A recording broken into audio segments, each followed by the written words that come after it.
Hey, how you doing?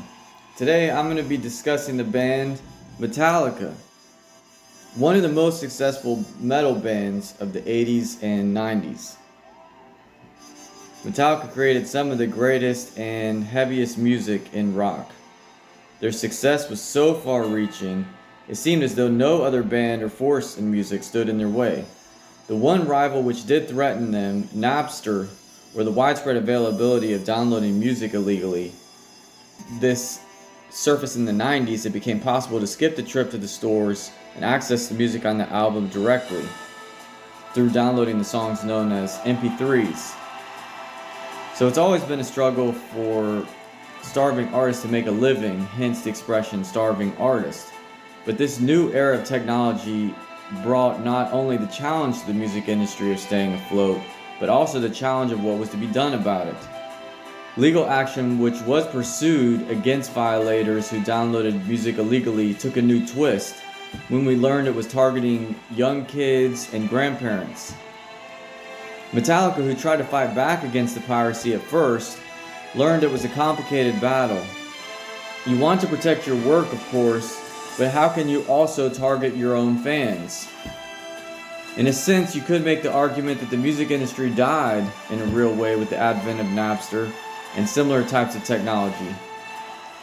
But regardless of what you think about the issue and what happens next, the shift away from albums toward individual tracks with Apple's iTunes or the subscription streaming model of Spotify, Metallica was one of the most important bands to the rock genre.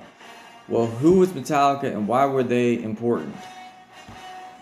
Okay, just as a note here, I'm going to be doing an introduction to Metallica focusing more on their earlier career. Okay, so in my sophomore year in college, I did a trip to Europe with my school. And one of my memories while being there in 2005 is that I remember some of the music that I heard when I was that was being played on the street. And what kind of music were they playing? Well, it wasn't the Beatles and it wasn't Pink Floyd. A lot of the music I remember hearing was actually none other than Metallica. What Metallica songs or albums would I recommend? Well, to understand Metallica, you first have to understand the genre of which they're a part, metal, and the hard rock genre in general. Okay, Black Sabbath, who are often attributed to being the founding band of the metal genre, starting from the blues but having a much heavier and darker sound.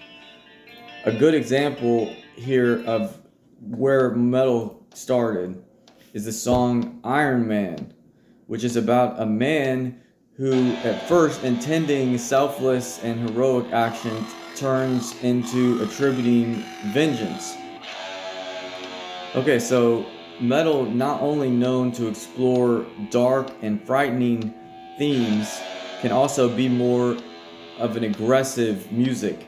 The Phrygian mode, often employed by the metal genre, is said to stir within listeners the tendency for aggression and war.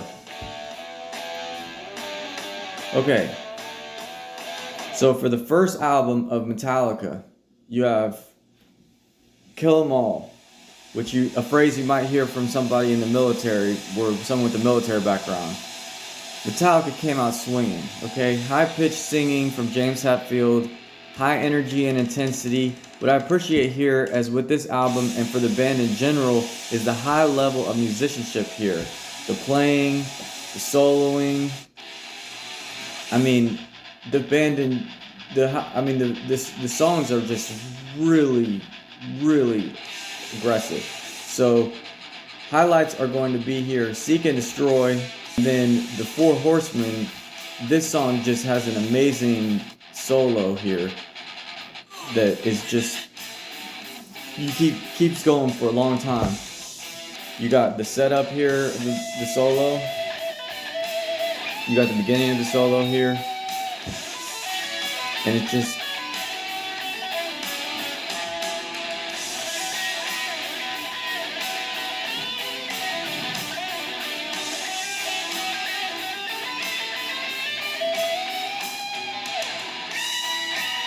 it's not only that he's playing like a solo and it's building on the past riff, but he's going through so many different changes and so many different variations here. It's hard to keep up with.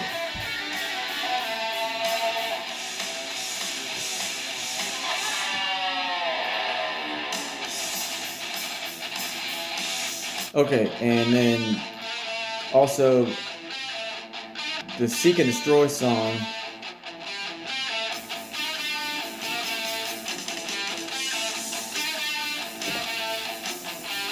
Just really, really great song. Okay, so the next album you have here, Ride the Lightning, which is a concept album exploring the concept of death. Okay, every single song on the album is talking about death in some way. So it is talking about suicide or being executed, capital punishment, or any death in war, or what all the different ways that you can die. He's exploring them, and in each song he's talking about a different concept of death. So the first song which is playing here is Fight Fire with Fire. So it's about a style of war that's not demonstrated in Indiana Jones Raiders of the Lost Ark. Okay, remember that scene where the ninja comes and he's doing all the finesse, and Indiana Jones has the single gunshot? So this is basically not what he's talking about here. So it is where one army retaliates to match the strength of the opponent. So return blow for blow, fire for fire. Okay? And then you got Ride the Lightning, which is the title track. And this is, again here, just the amazing guitar solo. It's played for a full minute here. Okay, here you go. So it's just amazing for like how they can manage to incorporate lengthy and complex solos in the song like this. So they got all the components of the song. They stretch out the song structure, chorus, verse, and then it's almost like a musical piece you have here, because it's just like it's got so much depth and so much is going on musically that you can almost listen to it just as a piece of music. It's not even, it's a song still, but it's also a piece of music in and of itself. And so, they have the setup, the intro of the solo, and then now he's going into, like, I guess arpeggios. This stuff right here, he must change keys like 4 or 5 different times, and just like changes key again, changes, just like the chords. It's unbelievable. Like he keeps going. It's amazing. Okay, and I don't even have anything to say.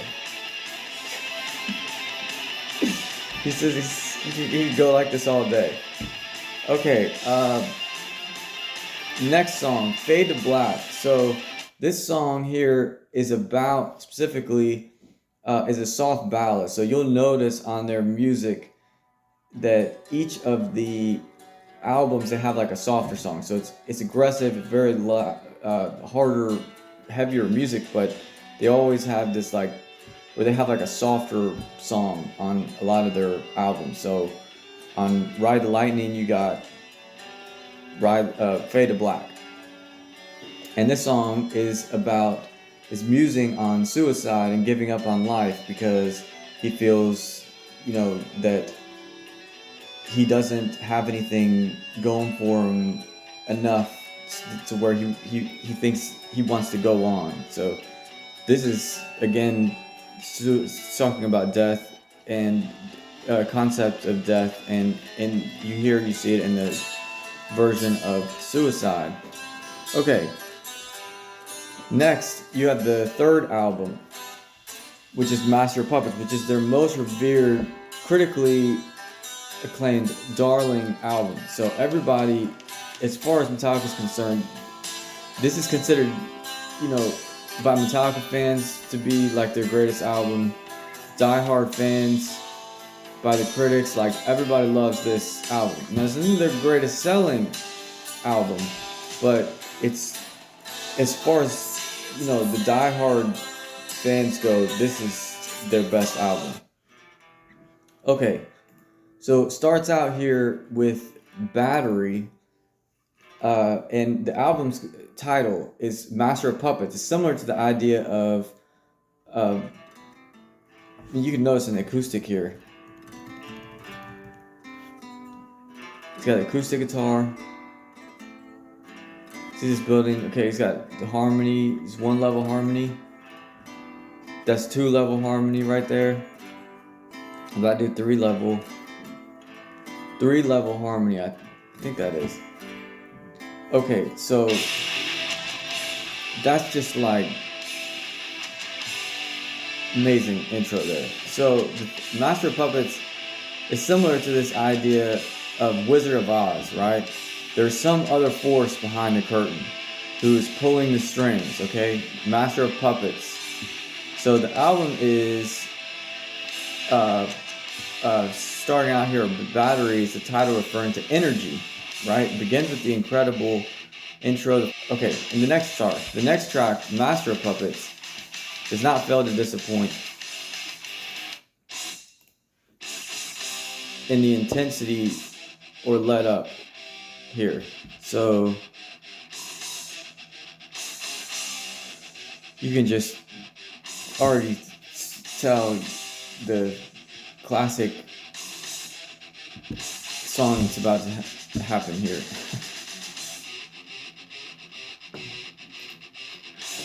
Okay, so the softer song on this album ballad is called Welcome Home, Sanitarium. So it's a song about a man being locked up in an insane asylum, and he, somehow he has hope, but he feels like he's in a hopeless situation. Okay. And then also, as does the Ride the Lightning album, Metallica Master of Puppets has an instrumental section. So the instrumental section on the Ride the Lightning album is the Call of Cthulhu. Instrumental section on Master of Puppets is Orion. Okay. So for the fourth album, which I actually don't have up here, is the album And Justice for All, which comes from the Pledge of Allegiance. One nation under God, indivisible, with liberty and justice for all. Album contains long song structures, complex riffs, and returns to a softer ballad as well with the song One. Okay, so One is considered one of their most beloved songs here. Okay, well, what is One? Okay, One is a song about a soldier that's been traumatized in war, who has lost his ability to see, hear, touch, or use his arms and legs. And the only thing worse than enduring a painful situation like this is his inability to communicate his wishing for his own life. So he must continue on living through this horrendous pain. The song describes a situation. This person is completely hopeless and helpless. Can't do anything about it. He just has to live with this tormenting pain.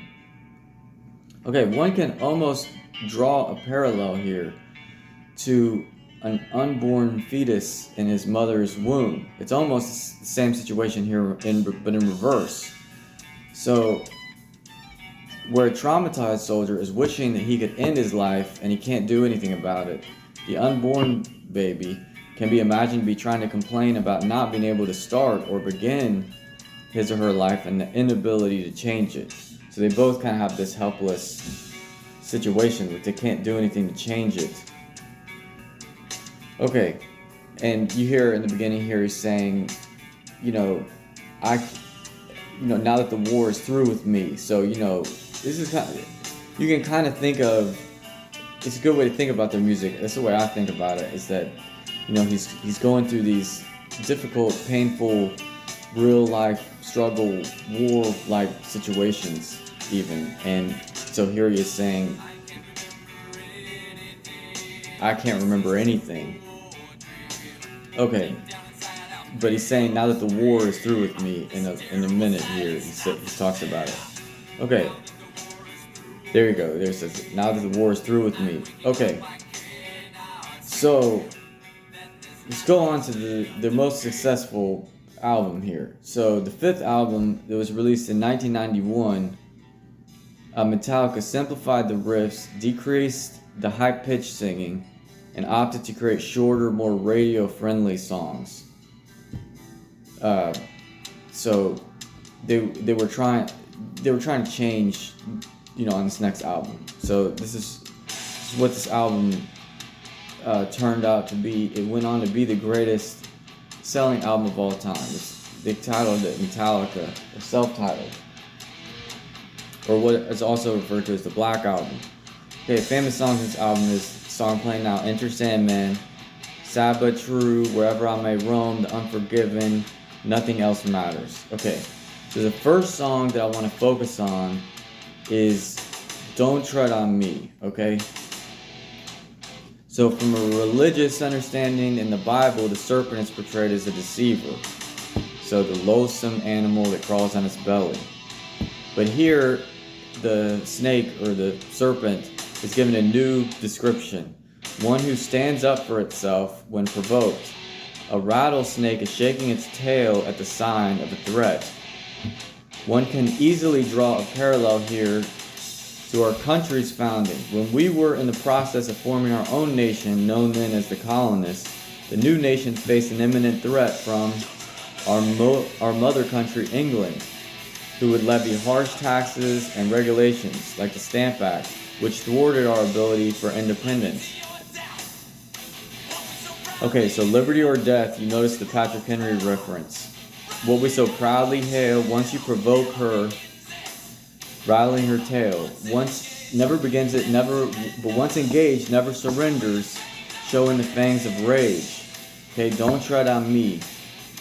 So it's basically, you're not, it's like somebody trying to step on you or keep you down.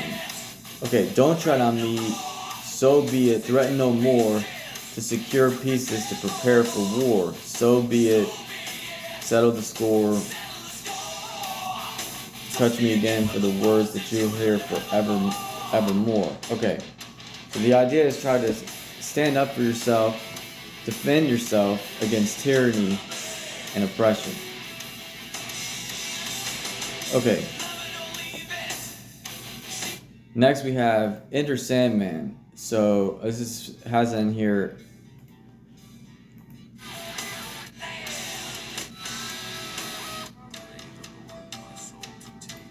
it has a prayer in this song here.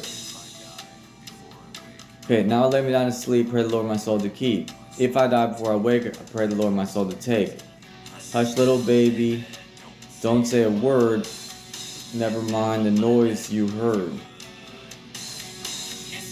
It's just a beast under your bed, in your closet, and in your head. Okay, so it's basically, this is like continuing on after your sleep, right? So Sandman, what's Sandman? This idea of what happens after you go to sleep, right? The dream or the other world you experience, the dark, evil, or sometimes threatening world that you may encounter through a nightmare, say.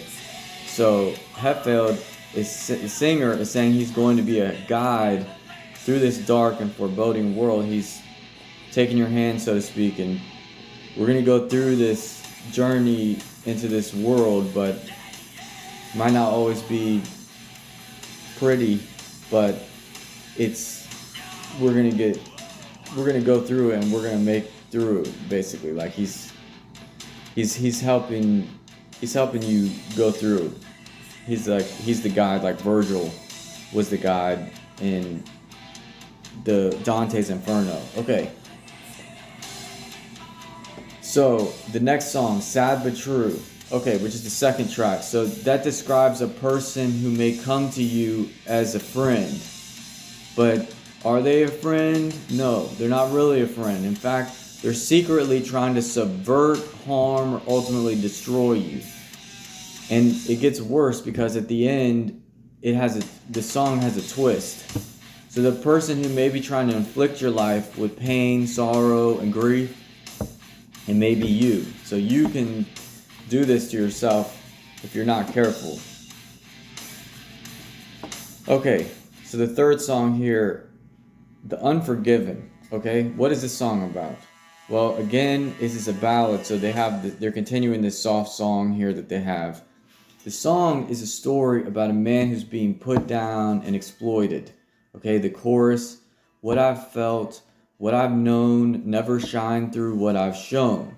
So the idea here is that what is happening to this man on the inside, what he thinks and what he feels, he's unable to express or show it because of the incessant pressure that he has felt from being put under. So they keep putting all this pressure on him, they want him to do this and want him to be this way, that it says in the lyrics, never be, never see what might have been. You can't see what might have been because of this weight that he's under. Never free, never me. Okay, so I dubbed The Unforgiven. So what is he saying here? This idea is that he's unable to be himself. He's unable to live in the world without being degraded, without this weight on him. So he'll never be free in the sense he's unforgiven. By who? He's unforgiven by those who are being malicious toward him. Okay. Wherever I may roam. Okay, the idea of being a traveler and not being tied down by anything. Okay, not necessarily by family, friends, hometown, anything, any things that you're ties that you have. He's free to wander or roam wherever he goes, wherever he wants, say whatever he thinks. Where I lay my head is home. Okay.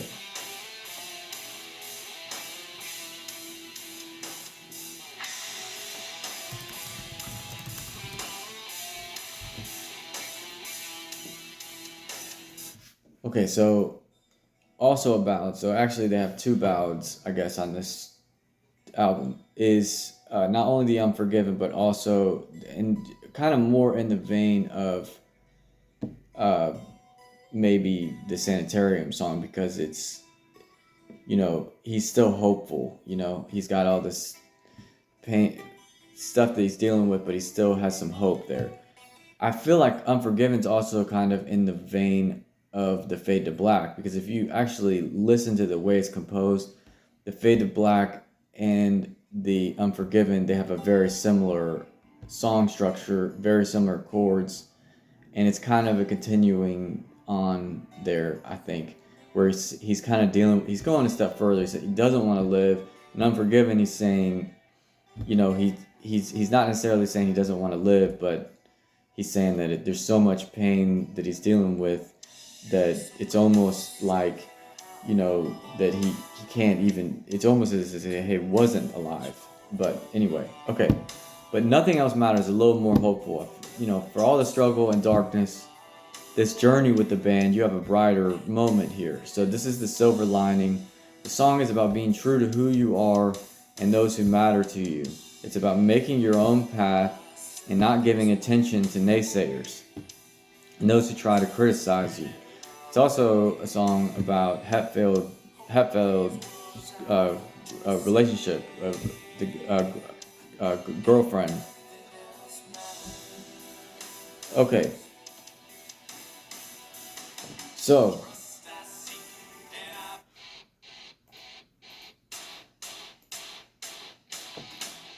okay. So finally, after this album, we go to in '96. They release Load, and you get this song here, Until It Sleeps. Okay, and this is basically still kind of dealing with, being tormented by demons, being tormented by evil, and he's trying to deal with it. Okay, so he's addressing these topics here. Okay, next album, you get Reload, which I think is going to be a double album, and they ended up releasing it like this.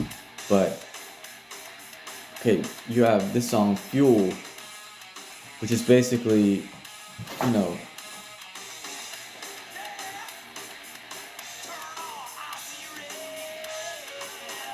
okay, I lost my poster here. So, Fuel, it's an analogy to an engine, okay? So, he's like an engine. He's pumping gas, it's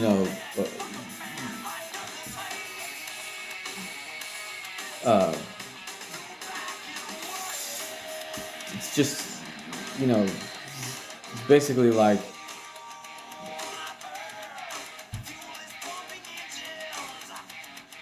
fuel's pumping engines.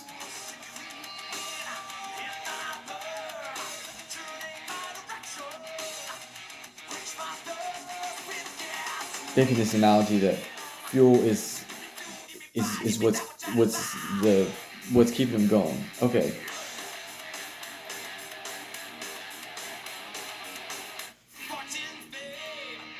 You also have this song Memory Remains, which I think there's a lot of reference here that they were influenced some by Southern rock, I think, on this album.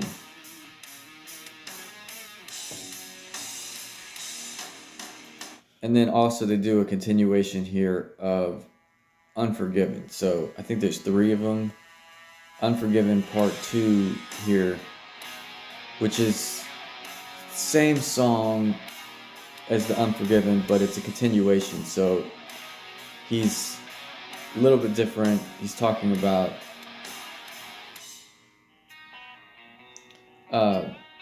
there's still, this theme of there isn't really hope. He had a little bit better situation than he was. These people are doing him wrong, and then in the second part, he's like, he's talking. These people are like, maybe we could work something out, or maybe it'll be different. But there isn't quite this hope that's reached, or he hasn't overcome it yet. Okay. So, in '98, Metallica does cover album Garage and Ink. And one of my favorite songs on of here is the Turn the Page song, because this is a song originally by Bob Seger, and he has a story where he walks into a bar and he's somewhere new. So you can imagine, maybe you had a great night last night, but you go into a bar, this is a new town, they don't know you, they weren't there the other night, so they don't know what kind of energy or what kind of a great performer you are, because you just got there, they don't know who you are necessarily.